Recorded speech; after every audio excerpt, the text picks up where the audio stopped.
even now, 6:15, less than an hour to sunset. The temperature's holding today.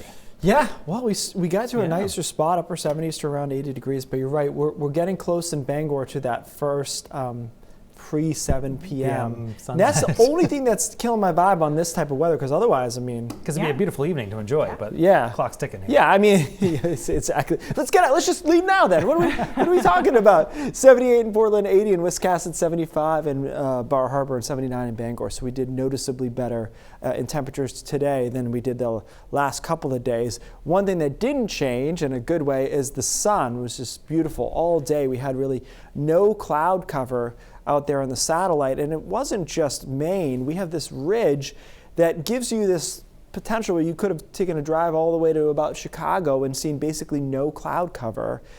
And if you felt ambitious, you could have kept going out towards Denver, and that's where you'd first encounter some real clouds. So this ridge, really strong, really dry, not allowing not only precipitation, but really cloud development. So because of that, tonight is quiet, temperatures into the 50s and 40s, and tomorrow is basically the same day as today. Upper 70s, right around 80, a lot of sunshine out there. And then we start to see some clouds coming in on Friday. Those clouds coming in from the ocean, so they'll be wrapping in from southeast. And it looks like the thickest cloud cover will likely be along the coast, southern coast especially, in the morning on Friday. But a lot of models burn that off, and we end up with a mixture of sun and clouds through the second half of the day Friday. So I think this is not a bad day here. It's just not as picture perfect as the last few days have been, and the temperatures will be just a little bit cooler. And then we set up for the weekend forecast with the low to our east and another low to our west. We talked about that interaction between this front and this low. And I think we're in the same place as we were yesterday, where we have Saturday dry, but because of this low, the cloud shield would roughly be just about like this. So I think we'll see quite a few clouds on Saturday. Isolated chance for a shower into Washington County. I didn't think it was worth putting it in the 7-day forecast. For the vast majority of the state is going to be dry here on Saturday. It's just the cloud cover from that low. That low moves away, pulls this front in, and we see a shower on Sunday.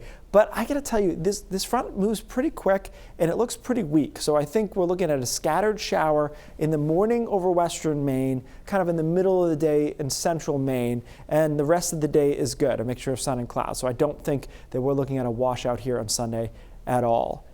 The European ensemble, it's a good mid-range forecast tool, and I hope it is right, because we look into Sunday, we've got this low, that's the shower chance at the front. And then watch what it does with this high. It brings it down and just plants it over us the Tuesday next week, Wednesday next week, Thursday next week, Friday next week. So if the European model is right here, we will riff up another 6 or 7 days of nice weather. And that could potentially mean, guys, that we would have one shower chance in like a 14-day span, right? Because, I mean, it's basically Sunday, and we haven't had any rain in a while, so we could really be cooking there. We'll keep an eye on that, obviously, as we get a bit closer. Until then, yawn, another 10 out of 10 on Thursday, with temperatures upper 70s to around 80 degrees. I'll take boring. Yes, boring is okay in this case. It is interesting for me. Like, when I came back from vacation, I was like, what am I going to talk about? We usually have so much going on right now. But my tiny violin is feeling okay about well, exactly. the side of things. Yeah. Thank you.